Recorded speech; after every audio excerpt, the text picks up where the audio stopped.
이번 대선은 참 중요한 대선이었다는 건 뭐 세상 강조할 필요가 없을 것 같습니다. 그리고 정파적인 걸 떠나서 우리 사회를 위해서 결과는 좋았다 이렇게 생각을 합니다. 그리고 이것이 가능했던 이유는 다들 아시겠지만 여튼간 촛불을 들었던 시민들의, 즉 다시 말하면 우리 대한민국의 주권자들이 자신의 주권을 행사하겠다고 목소리를 높였고, 그것이 충분한 민주주의에서의 자연스러운 여론이 형성이 되면서 실제로 언론의 보도도 이전보다는 좀 나아진 측면이 있다고요. 최악을 달리기가 어려웠던 부분이 있는 거죠. 그런데 아까 대선 모니터를 총괄했던 김원경 미원연 사무처장이 말씀하셨지만, 그렇다고 해서 그게 저널리즘의 기준으로 볼 때 그래도 봐줄만 했다 이런 건 아니었던 거죠.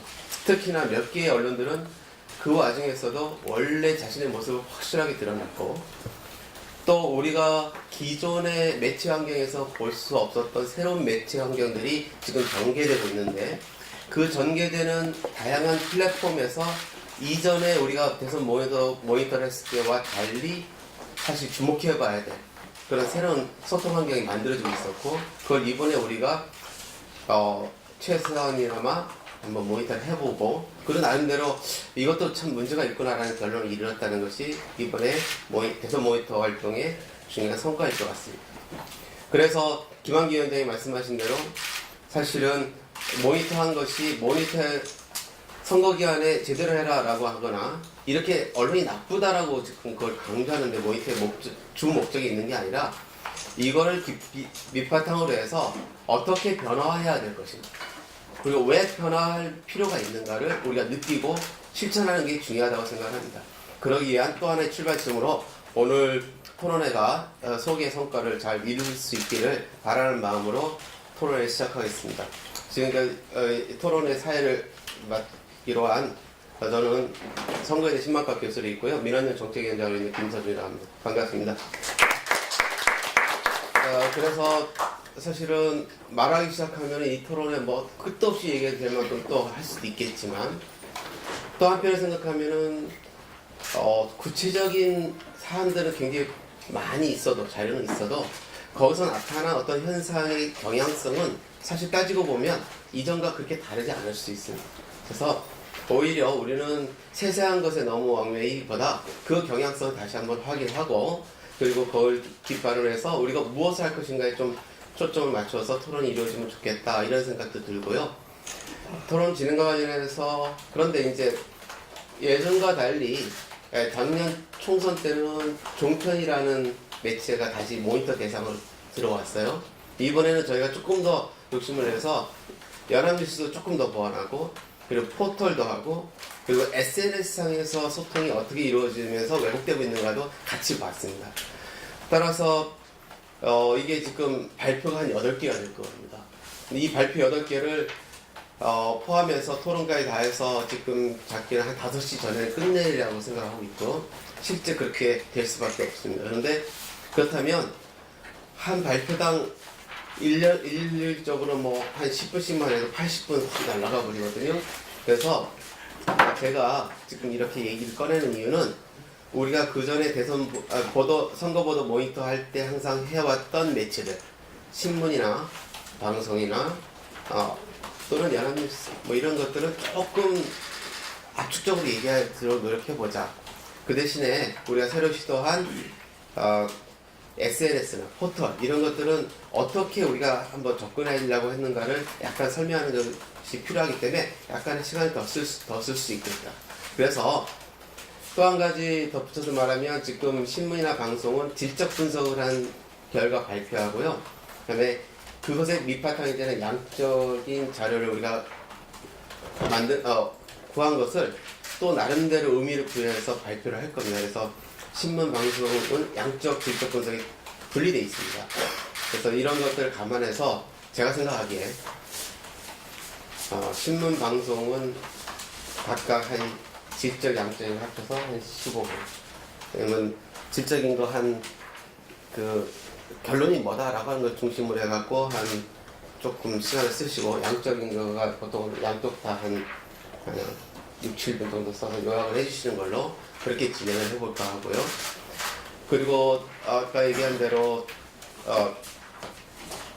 종편 이런 것들도 조금은 우리가 작년부터 또 이미 많은 사람들이 직접 경험하고 있는 거기 때문에 좀 한 10분 내에 결론을 좀 요약해 주시면 좋겠다라는 사전에 부탁을 드리고요. 이번에 이제 경제 기사만 따로 뽑아서 또 했어요. 그런 부분들은 조금 시간을 더 들여서 한 13분, 그러니까 15분을 최대한 15분을 넘어가지 않는 범위에서 시간을 드리는, 뭐 대충 이런 식으로 시간 배정을 해볼까 합니다. 이걸 최대한 지켜주시면서 나중에 융통성 있게 진행해보죠. 그리고 이 8개 발표를 어떻게 할까 생각해 보니까 제 나름대로는 조금은 전통적인 매체를 먼저 조금 다루고, 그리고 새로운 우리가 시도를 한 것들을 뒤에 다루는 게 좋겠다 이런 생각을 했습니다. 그래서 지금부터 발표 순서를 좀 알려드리겠습니다. 그 발표 순서를 각자 좀 잘 기억하셔서, 먼저 신문 질적 분석이라고 할 수 있는 배나은 씨의 발표입니다. 제가 순서를 얘기하면서 오늘 발표하실 분 미리 좀 그렇게 하면 안 되겠구나, 또 아직 자리에 앉아 계신 분이 있어서 발표할 때 소리 하고요. 순서만 먼저 알려드리겠습니다. 신문 질적 분석을 먼저 할 거고요, 배나은 씨가. 그 다음에 이봉호 씨가 방송 질적 분석 얘기할 거고요. 신문 방송의 양적 분석을 우리 김수영 박사 하셨기 때문에 김수영 박사가 두 개 다 몰아서 할 거고요. 그리고 종편과 관련해서는 김학래 사무처장이 하실 거고요. 그 다음에 이명재 선생님께서 기획위원께서 그 경제기사 특별히 한 거를 발표하시겠습니다. 그렇게 해서 앞에 나와 계신 겁니다. 이분들이 먼저 하시고 나서 그 나머지 분들을 또 바꿔와서 발표를 더 진행하고, 그 다음에 세 분의 토론자를 모셔서 종합 토론을 할 겁니다. 다음에 하실 분들은 순서는 송경재 박사가 다음에 하실 거고요. 그 다음에 김승현 씨가 하실 거고, 마지막으로 김원경 처장이 연합뉴스 부분을 또 마무리를 하실 겁니다. 그 순서는 그렇게 가겠습니다.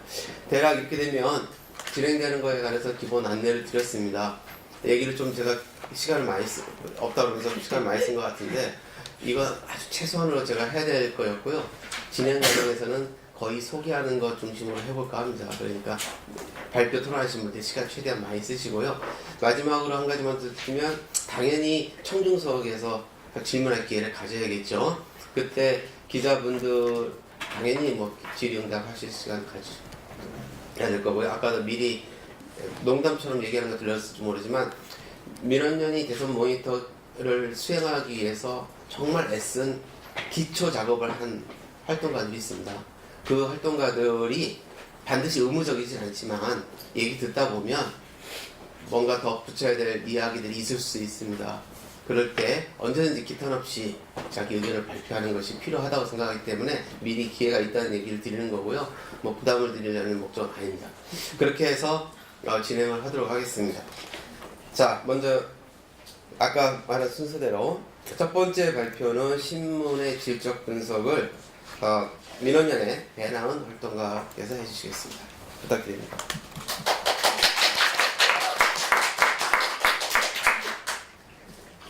네, 신문 모니터 진행했던 배나은 활동가라고 합니다. 일단 정당별 후보별, 연조별 보도 통계는 이후 발표될 양적 분석 보고서를 참조해 주시면 될 것 같고요. 저는 3월 20일부터 5월... 잠깐만요. 네. 22쪽입니다. 네. 이게 순서가 좀 발표하고 다를 겁니다. 네. 3월 20일부터 5월 8일 사이에 종이지면에 있었던 문제 선거 보도들을 유사 사례별로 취합을 해서 정리를 해보았습니다. 이 기간 문제 선거보도 유형은 크게 종북몰이성 보도들, 그리고 북풍몰이 안보불안 부추기성 보도들이 있었고요. 또 노골적인 선거 컨설팅, 선거 개입 보도들, 또 부적절하고 또 혹은 부실한 검증 보도들이 있었습니다. 그 외에는 세월호 이슈를 가지고 대선 주자들을 공격하는 그런 보도들이 있었고요. 직접적인 선거 보도는 아니지만 박근혜 혹은 박근혜 정부를 감싸는 보도들 역시 반복되었습니다. 먼저 종북몰이 보도 같은 경우는 크게 주적 논란과 성민수 문건 논란을 중심으로 이루어졌는데요. 경향신문과 한겨레 한국일보는 위의 두 논란에 대해서 모두 색깔론이라는 우려를 주요 지면을 통해서 표했습니다. 즉, 이 논란을 제기하고 부추긴 쪽을 비판하는 모습을 보였고요. 반면 동아일보와 조선일보는 단 한 번도 색깔론에 대한 우려를 진영에 표하지 않았을 뿐만 아니라 문재인 당시 후보가 관련 논란에 대해서 명백한 입장을 밝히지 않아서 안보관이 의심스럽다는 지적을 반복했습니다. 중앙일보는 주정 논란에 대해서는 기사마다 좀 아주 다른 태도를 보였는데요. 반면 송민수 최고로 논란과 관련해서는 송 전 장관이 공개한 문건, 또 회고록을 언급했던 쪽지, 발언 등을 단독 보도하면서 아주 노골적으로 관련 공방에 불씨를 지피려고 했습니다. 그 외에 별다른 이유도 없이 안보관이 의심스럽다는 주장을 반복하는 묻지마 중국몰이 보도도 있었는데요. 대표적인 것은 좌파 문재인이 대통령으로 취임한 직후 미국이 북한을 폭격한다는 내용의 망상을 늘어놓았던 중앙일보 이정재 칼럼 등이 있습니다. 북풍몰이 보도는 단순 선거 보도만 봐서는 좀 양상이 드러나지 않을 것 같아서요. 공식 선거운동 기간이 시작된 4월 17일부터 선거 전날인 5월 8일까지 6개 일간지 일면 기사 제목에 북한, 북, 김정은, 평양 등 북한 관련 직접적인 단어가 사용된 분도를 검토해보았는데요. 조선일보가 29건으로 압도적으로 많았고 같은 기간 한겨레는 4건, 경향신문은 9건을 불과했습니다. 그 외에 동아일보와 조선일보 같은 경우는 선제 타격론 이슈를 빌미로 해서 전쟁이 일어날 수도 있다. 혹은 전쟁을 두려워해서는 안 된다. 전쟁을 불사함으로써 평화를 지킬 수 있다는 식의 불안을 반복해서 불안감을 부추겼습니다. 노골적인 선거 컨설팅 보도는 크게 문재인 후보를 제외한 여타 후보들의 연대를 종용하는 것과 문재인 후보에 대한 공격 포인트를 짚어주는 것으로 나뉘는데요. 단순히 연대를 종용했다는 것이 문제가 된다기보다는 연대 명분으로 좌파 집권을 막기 위해 단일화해야 한다는 주장이 반복됐다는 점이 좀 문제점으로 지적될 수 있을 것 같습니다. 이런 주장은 주로 조선일보에 등장했고요. 또 조선일보는 문재인 후보에 대한 흑색 선전을 하라, 안보 불안을 부추겨라 라는 선거 조언을 담은 이영작 석자 교수의 칼럼을 지면에 배치하기도 했습니다. 부실 부적절 검증 보도 같은 경우는 조중동이 문재인 후보 아들 취업 특혜 의혹 관련 보도에 좀 올인을 하는 모습을 보였고요. 문제는 이 검증 보도 자체가 해당 사고 관련해서 해소되지 않은 의혹, 그리고 이미 해소된 의혹, 또 혹은 아무리 현 상황에서 이미 더 규명될 수 없는 그 의혹 지점들을 구분하지 않고 계속 왜 해명이 없느냐는 비난만 반복적으로 쏟아냈던 것들이 있었고요. 때문에 이게 의혹을 해소하고 규명하려는 역할보다는 의혹을 확산시키는 데 집중했던 것 아니냐는 의심을 좀 할 수밖에 없었던 보도 연태였습니다. 반면 안철수 의원 관련 의혹은 안철수 후보 관련 의혹은 문재인 후보 관련 의혹하고 나란히 배치되는 것들이 대부분이었는데요. 이런 양상은 안철수 후보 부인 채용 특혜 의혹 관련 보도에서 좀 두드러졌습니다. 대표적인 것이 조선일보인데요. 안철수 후보 부인 채용 특혜 의혹 보도와 같은 사이즈로 바로 옆에 문재인 후보 부인 고가 가구 구입 논란을 한 시간에 나란히 배치했던 그런 보도 양상들이 있었습니다. 중앙일보 같은 경우는 안철수 후보에 대한 의혹들에 대해서는 검증을 하지 않고 이것을 가짜뉴스, 흑색선전이라고 계속 반복적으로 치부하기도 했습니다. 홍준표 후보에 대한 검증은 전반적으로 아예 부실했는데요. 대표적으로 홍 후보 동성애 혐오 발언 관련해서 동아일보, 조선일보, 한국일보는 자체적으로 여기에 대해서 어떠한 문제제기도 하지 않았습니다. 또 중앙일보는 그의 에이즈가 동성애 탓이다라는 발언을 팩트체크하는 보도를 한 건 내놓았는데요. 이게 10년 전에 비하면 감염자가 증가했고 또 동성애와 이성애자가 모두 에이즈의 원인이라는 이유를 들어서 이를 일부만 사실 판정하기도 했습니다. 반면 경향신문과 한겨레는 문재인 후보의 그 동성애 반대 발언과 홍준표 후보의 혐오 발언 자체를 모두 함께 묶어서 강한 우려를 표했습니다. 조선일보 같은 경우는 홍 후보 그 대지 결정제에 관련된 강간모의 미수 사건 관련해서도 논란이 있다는 사실만을 전달하고 지적을 자체적으로 단 한 건도 내놓지 않았습니다. 세월호 이슈로 대선 주자를 공격했던 보도 같은 경우는 대체적으로 세월호보다 천안함에 집중해야 한다는 주장과 세월호 진상규명을 공약으로 내세운 대선 주자를 향해서 참사를 정치적으로 이용한다는 비난을 반복하는 것으로 나타났는데요. 모두 조중동에서만 나타난 양상이었습니다. 또 하나 SBS 그 세월호 오보 참사와 관련해서 조선일보 같은 경우는 이것을 민주당의 잘못이다라고 지적을 했고요. 경향신문과 한겨레 같은 경우는 이를 오보, 가짜뉴스로 규정하고 해당 이슈를 악용한 두 정당, 자유한국당과 국민의당을 비판했습니다. 마지막으로 박근혜 감싸기성 보도가 종종 나왔는데요. 예를 들어서 지금 대표적인 건 조선일보의 박정훈 칼럼과 최고식이 맞는 사람들 그 인터뷰 보도입니다. 박정훈 칼럼 같은 경우는 박근혜 정부가 실패한 원인이 모두 야당의 발목 잡기 때문이었다는 주장을 반복했고요. 선거 바로 하루 전날 조선일보가 내놓은 최고식이 만난 사람 칼럼 인터뷰 보도 같은 경우는 청와대 요리연구가 긴막 없이 인터뷰 발언을 통해서 물정을 몰라서 최순실과 잘못 엮인 불쌍한 박근혜 대통령의 이미지를 강조했습니다. 주요 발언들은 어떤 것이 있느냐면 그렇게 절약 정신이 있는 대통령이 뭐가 더 필요해 돈을 받으려고 했겠어요. 대통령이 거짓말을 할 사람은 아닌 것으로 봅니다. 여성스럽고 세상 물정에 대해 너무 몰라요. 이런 발언들이 있었고요. 반면 최순실 씨에 대해서는 요즘 말로 갑질한다고 그러나요? 성격이 포악해 보였어요. 등의 발언들을 배치했습니다. 여기서 발표 마치도록 하겠습니다. 이 얘기를 들으면 아마 뒤에 계속 반복해서 들을 것 같긴 한데 선거 보도 모니터 할 때 생각하면 이게 흔히 말하는 언론이 행위자가 돼서는 안 되는 선거의 행위자로서 기능한다 이런 말도 많이 했어요. 그러니까 자신들이 하나의 지금 선거의 주체로서 참여하는 듯한 이런 결국 다양한 현상을 나타내는 이 모습들이 그런 걸 낮추할 수도 있겠다 이런 모습들을 보였거나 심지어 선거 컨설팅까지 했다 이렇게 평가할 수 있다는 게 좀 언론의 본질적인 역할이 뭔가에 대해서 한번 생각해 보게 만드는 그런 것 같다고 생각합니다. 두 번째